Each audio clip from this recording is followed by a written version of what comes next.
ನಮಸ್ಕಾರ. ನ್ಯೂಸ್ 18 ಡಿಜಿಟಲ್ಗೆ ಸ್ವಾಗತ. ನಾನು ಚೈತ್ರ ಹರೀಶ್. ದೇಶದೆಲ್ಲೆಡೆ ಗಣೇಶ ಚತುರ್ಥಿ ಹಬ್ಬದ ಸಂಭ್ರಮ ಕಳೆಗಟ್ಟಿದೆ.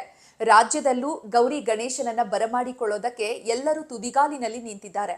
ಆದ್ರೆ ಆಡಂಬರ, ಅಲಂಕಾರ, ಹೊಸತನಕ್ಕೆ ಮಾರು ಹೋಗಿರುವಂತಹ ಸಾರ್ವಜನಿಕರು ಬಣ್ಣ ಬಣ್ಣದ ಪಿಒಪಿ ಗಣೇಶ ಮೂರ್ತಿಗಳನ್ನ ಕೊಂಡ್ಕೊಳ್ಳೋದಕ್ಕೆ ಮುಂದಾಗ್ತಿದ್ದಾರೆ.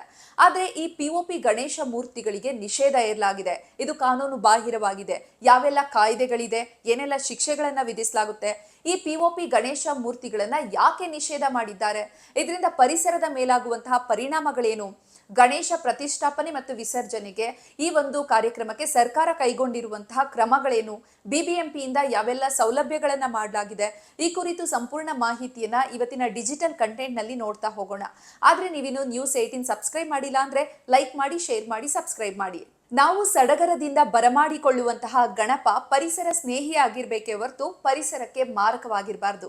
ಜೇಡಿ ಮಣ್ಣು ಮತ್ತು ಪರಿಸರಕ್ಕೆ ಪೂರಕವಾಗಿರುವಂತಹ ಮಣ್ಣಿನಿಂದ ತಯಾರು ಮಾಡಿರುವಂತಹ ಗಣೇಶ ಮೂರ್ತಿಗಳನ್ನ ಪ್ರತಿಷ್ಠಾಪನೆ ಮಾಡಿ ಅಂತ ರಾಜ್ಯ ಸರ್ಕಾರ ಮತ್ತು ಪರಿಸರ ತಜ್ಞರು, ಮಾಲಿನ್ಯ ನಿಯಂತ್ರಣ ಮಂಡಳಿ ಮತ್ತು ಹೋರಾಟಗಾರರು ಸಾರ್ವಜನಿಕರಲ್ಲಿ ಮನವಿ ಮಾಡ್ತಿದ್ದಾರೆ.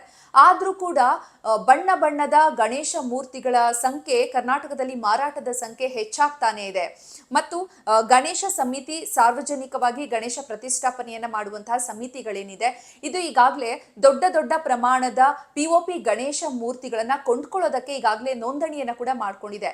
ಈ ನಿಟ್ಟಿನಲ್ಲಿ ಮಾಲಿನ್ಯ ನಿಯಂತ್ರಣ ಮಂಡಳಿ ಇದನ್ನೆಲ್ಲ ನಾವು ಗಮನಿಸ್ತಾ ಇದ್ದೇವೆ, ಇದ್ರ ಮೇಲೆ ಕಠಿಣ ಕ್ರಮವನ್ನ ಕೈಗೊಳ್ತೀವಿ ಅಂತ ಎಚ್ಚರಿಕೆಯನ್ನ ಕೂಡ ನೀಡಿದೆ.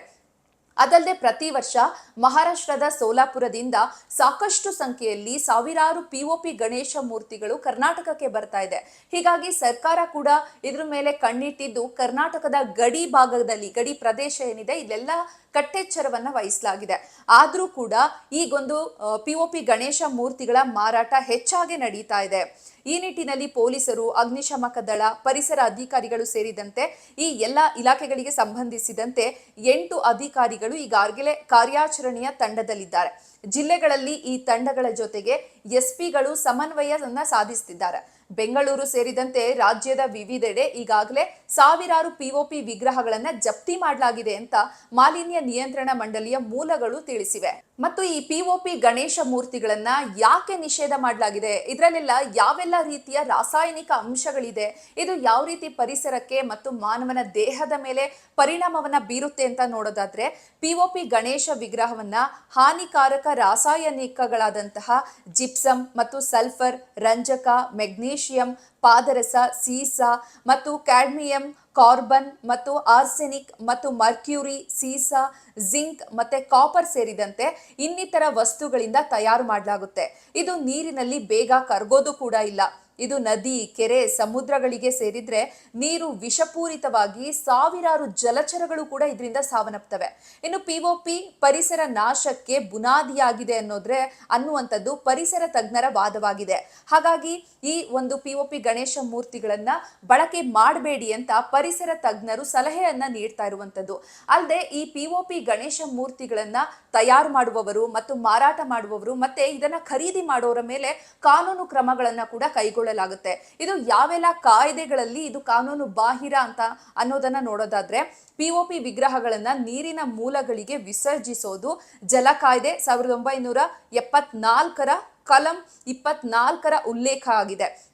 ಈ ಕಾಯ್ದೆ ಕಲಂ 41 ಮತ್ತು 43ರ ಪ್ರಕಾರ ಇದು ಶಿಕ್ಷಾರ್ಹ ಅಪರಾಧ.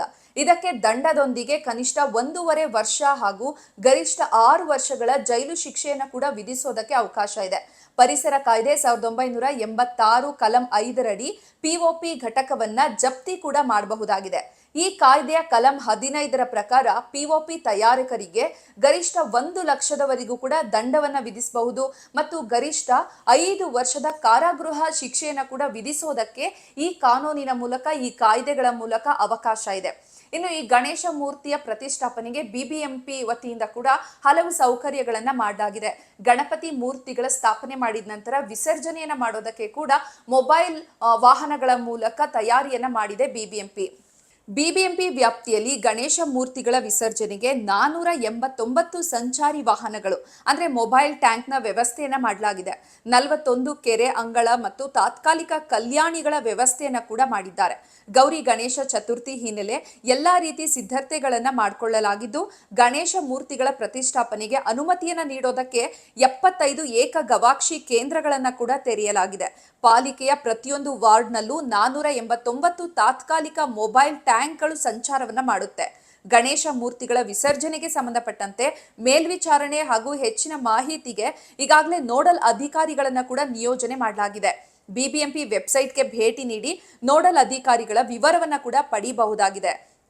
ಯಡಿಯೂರು ಕೆರೆಯಲ್ಲಿ ಗಣೇಶ ಮೂರ್ತಿಗಳ ವಿಸರ್ಜನೆಗೆ ಪ್ರತಿ ವರ್ಷದಂತೆ ಈ ಬಾರಿ ಕೂಡ ಸಕಲ ಸಿದ್ಧತೆಯನ್ನ ಮಾಡಿಕೊಳ್ಳಲಾಗಿದೆ. ಸಾರ್ವಜನಿಕರು ಆಗಸ್ಟ್ 27ರಿಂದ ಸೆಪ್ಟೆಂಬರ್ 17ರವರೆಗೆ ಪರಿಸರ ಸ್ನೇಹಿ ಅಥವಾ ಮಣ್ಣಿನಿಂದ ಮಾಡಿರುವಂತಹ ಮೂರ್ತಿಗಳನ್ನ ಕೆರೆಯಲ್ಲಿ ವಿಸರ್ಜನೆಯನ್ನ ಮಾಡೋದಕ್ಕೆ ಅವಕಾಶವನ್ನ ಕಲ್ಪಿಸಲಾಗಿದೆ. ರಾಜರಾಜೇಶ್ವರಿ ನಗರ ವಲಯದ ವ್ಯಾಪ್ತಿಯಲ್ಲಿನ ಹೇರೋಹಳ್ಳಿ ಕೆರೆಯ ಕಲ್ಯಾಣಿಯಲ್ಲಿ ಪ್ರತಿ ವರ್ಷ ಗಣೇಶ ಮೂರ್ತಿ ವಿಸರ್ಜನೆಗೆ ವ್ಯವಸ್ಥೆಯನ್ನ ಕಲ್ಪಿಸಲಾಗ್ತಾ ಇತ್ತು. ಈ ಬಾರಿ ತಾಂತ್ರಿಕ ಕಾರಣಗಳಿಂದ ಗಣೇಶ ವಿಸರ್ಜನೆಯನ್ನು ಸ್ಥಗಿತಗೊಳಿಸಲಾಗಿದೆ. ಈ ರೀತಿಯಾಗಿ ಗೌರಿ ಗಣೇಶ ಹಬ್ಬವನ್ನ ಸಾರ್ವಜನಿಕರು ಸಡಗರ ಸಂಭ್ರಮದಿಂದ ಆಚರಿಸಬೇಕು ಅಂತ ಸರ್ಕಾರದ ವತಿಯಿಂದ ಬಿಬಿಎಂಪಿ ವತಿಯಿಂದ ಕೂಡ ಹಲವು ಸೌಕರ್ಯಗಳನ್ನ ಮಾಡಲಾಗಿದೆ. ಆದ್ರೆ ಪರಿಸರಕ್ಕೆ ಸ್ನೇಹಮಯಿಯಾಗಿರುವಂತಹ ಸ್ನೇಹಮಯಿ ಗಣಪತಿಯನ್ನ ಪ್ರತಿಷ್ಠಾಪನೆ ಮಾಡಿ ಮತ್ತು ವಿಸರ್ಜನೆ ಮಾಡಿ ಸಂಭ್ರಮದಿಂದ ಹಬ್ಬವನ್ನ ಆಚರಿಸಿ. ಆದ್ರೆ ಪರಿಸರಕ್ಕೆ ಮಾರಕವಾಗಿರುವಂತಹ ಪಿಒಪಿ ಗಣೇಶ ಮೂರ್ತಿಯನ್ನ ಪ್ರತಿಷ್ಠಾಪನೆ ಮಾಡಬೇಡಿ. ನಿರ್ಭೀತ, ನಿಷ್ಪಕ್ಷಪಾತ, ವಿಶ್ವಾಸಾರ್ಹ ಸುದ್ದಿಗಳಿಗೆ ಮತ್ತೊಂದು ಹೆಸರಾಗಿರುವ ನ್ಯೂಸ್18 ಕನ್ನಡ ಈಗ ಆಪ್ನಲ್ಲೂ ಲಭ್ಯವಿದೆ. ದಯವಿಟ್ಟು ಇಲ್ಲಿರುವ QR ಕೋಡ್ ಅನ್ನು ಸ್ಕ್ಯಾನ್ ಮಾಡಿಕೊಂಡು ಆಪ್ ಡೌನ್ಲೋಡ್ ಮಾಡೋದಕ್ಕೆ ಮರಿಬೇಡಿ. ನಿಮ್ಮ ಬೆಂಬಲ ಹೀಗೆ ಸದಾ ನಮ್ಮೊಂದಿಗಿರಲಿ. ಧನ್ಯವಾದ.